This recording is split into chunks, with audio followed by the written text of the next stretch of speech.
Dear sewing friends, it's Alisa here with Thoughtful Creativity, and today I think it's just about time for us to talk about something that isn't really well discussed in the sewing community. And to be fair, when I was starting to think about this whole topic about failure and admitting your failures and appreciating your failures and learning from them, loving them, I started to realize that, there's not that many parts of life where this topic is discussed. And to be fair, who wants to talk about your failures? Who wants to talk about something that didn't work out, right? Because a lot of times people will see that as a fact of your incompetence or as a fact of admitting, that you didn't know something. And that's partially true. That might be part of that. However, I think we're underestimating the whole process of learning from something that didn't work out. Because in this very much picture perfect life of social media, we always put forward what's the best, right? The best picture, the best arrangement, the best project, the most beautiful picture of the best project. And I think a lot of times we just tuck those failures away and we don't really learn from them because we disregard them as something that didn't work out and as something that the world doesn't need to see, it doesn't need to learn from. So today, let's talk about it, and I'll tell you why I've learned to love my sewing fails, and that the biggest things that I've ever learned of sewing actually came from those sewing fails. So let's get started.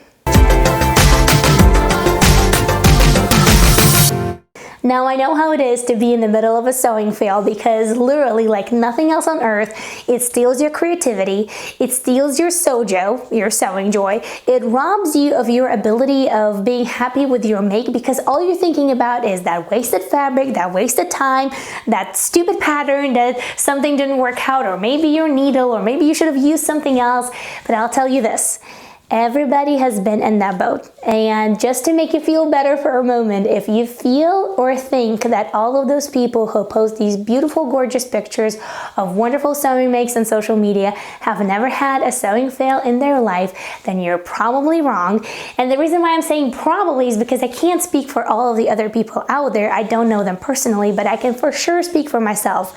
Guys, I have a good, solid, very good sewing fail probably once every month and a half. Sometimes more often, sometimes less often, depending of course what I'm making. Is it a new pattern? Is it a new make? Am I drafting it from scratch? Is it a new type of fabric that I'm using? But the point is, everybody has a good sewing fail from time to time.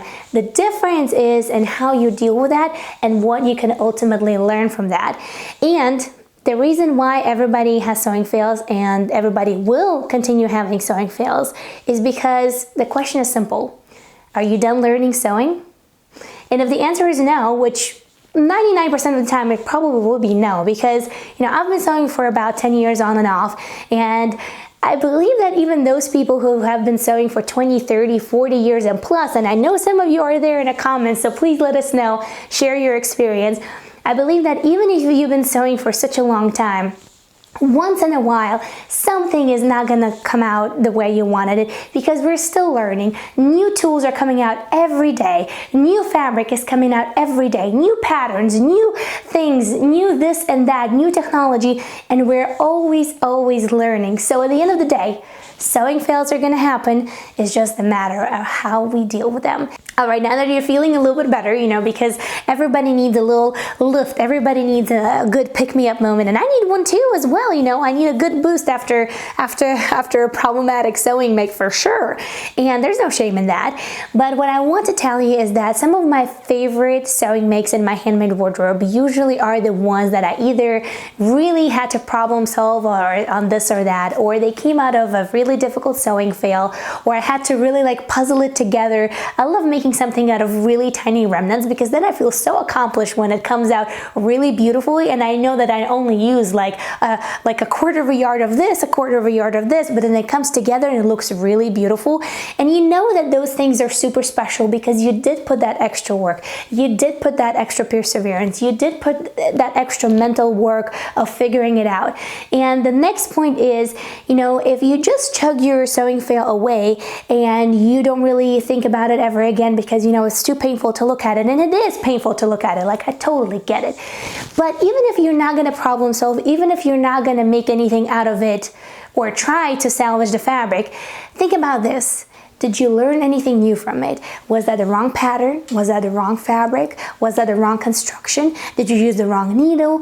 Was that the wrong shape or size for your body? Maybe that was a new designer that you never tried, and you maybe should have made, a muslin first and then made an actual piece out of actual fabric. So even if you feel like, it's a sewing fail, I'm done with this, I'm not going to use it for anything, even if you do that, just think for a moment, is there anything that you can learn from that particular project? Because that is the biggest value that this particular situation in your life, your problem, your sewing fail, that's the biggest thing that it can actually teach you in the moment. Because you know what, I think Albert Einstein said it in a very good manner, that if you never made any mistakes, you've never tried anything new in life. And it's super true, and the same applies in sewing, and the same applies to your sewing fails. You might say, okay, Alisa, that's all nice and dandy, you should definitely learn from your sewing fails and stuff like that, but how to actually learn to love them, and how to actually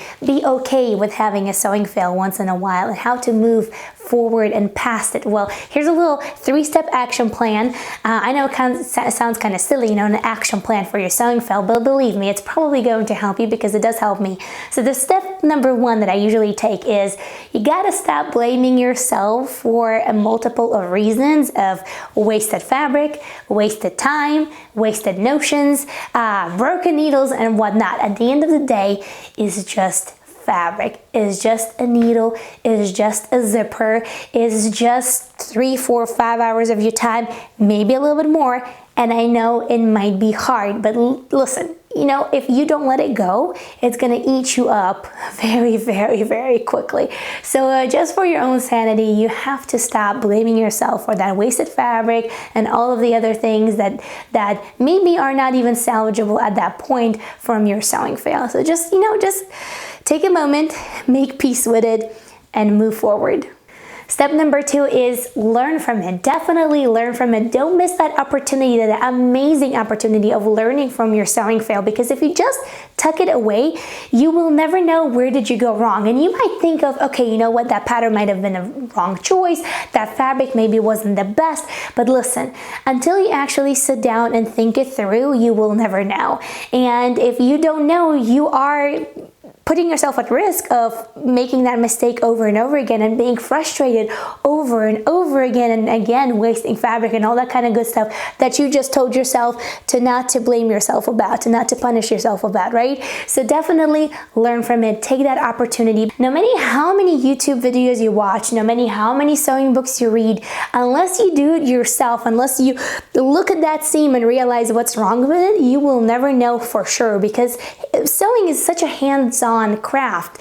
And I speak from my own experience, and some of you might feel a little bit different, but I hope it helps somebody, right? That just learn from it. Learn from your sewing fail, because that's the most valuable experience that you will ever get, right? We will learn from our success, and we learn even more from our mistakes and our failures. And you know what? Sometimes talking you through with somebody you know, even if they don't know anything about sewing, sometimes that might help. Or maybe posting it on social media once in a while, saying, hey guys, I had a sewing fail. If anybody, might have an idea of where did I go wrong, or this is not sitting flat, maybe somebody can help me out. Or maybe some people will encourage you and give you a little boost of saying, hey, listen, it's not a big deal. It's just a sewing fail. Everybody has one once in a while. So just, maybe putting it out in the world once in a while will also help us realize that the world isn't perfect. It wasn't made perfect, and it's okay, because that's just part of the process. All right, so step number 3 is where usually everybody is a little bit different, so you'll have to kind of gauge on your own personality. And I know that if I have a sewing fail right in front of me, usually the scenario goes 2 ways. I am either super eager to get back into it and just really salvage the fabric and make it work and just prove it to myself that I can do it and that no sewing fail is ever going to bring me down, or another scenario is where I'm so frustrated that I have to put it away for a day or 2, just simmer slowly over it, right? Or just kind of compose myself, remind myself that it's just fabric, think about where did I go wrong, and then a few days later, maybe a week later, depending on your personality, your character, you know yourself better than anybody else, right? So maybe a week later, you're ready to pull it out and to work on it again. And there are some sewing fails that you just can't salvage them. and that's totally fine. But I'll tell you this one more time, that some of my most favorite makes in my handmade wardrobe are the ones that came from sewing fails. And you all remember my Sherpa coat, right? Came out as a total disaster, but I made it work. I made it work, and I wore it all winter long. I absolutely love it. I really appreciate that make because it taught me so much. I'm never gonna buy that fabric ever again, right? But the point is that I strongly believe that you should come back to your sewing fails. Just try to work on them a little bit longer, because that will also make you feel a little bit better about, you know, that fabric, that time, and that will also give you a little bit more of a problem-solving skills of, hey, let's just fix it. And you know what? Sometimes I can't make anything out of it besides a pillowcase, or a cosmetic box, or not a cosmetic box, a cosmetic pouch, you know, like a zipper pouch. Or sometimes I can't make anything out of it but like a tote, you know, like a grocery bag or something like that. And you know what? That's okay. That's better than not making anything out of it, right? It's better than for this fabric to sit in a corner in some sort of a sewing fail box, you know, and never be touched again, right? So just think about it. Think about working on your sewing fails. Think about not giving up on them, because at the end of the day, if you've never made a mistake, you've never learned anything new, right? So to recap, don't punish yourself, learn from it, and try to come back to it. Maybe a day later, maybe 2 days later, maybe it will take a week, but try to come back to your sewing fail, try to work on it, try to make at least something out of it, because that will give you that one-of-a-kind experience of persisting, of problem solving, of puzzling all together. Use another fabric if you need to, but if you do make something out of it that you will truly wear and love, it's going to become one of your favorite pieces in your handmade wardrobe, because that extra pinch of persistence, that extra pinch of hard work really makes those great memories about that one-of-a-kind handmade item in your wardrobe. Thank you so much for watching. I hope that my experience will help at least some of you, cheer you up, lift you up a little bit, and I will see you in the next video. Bye.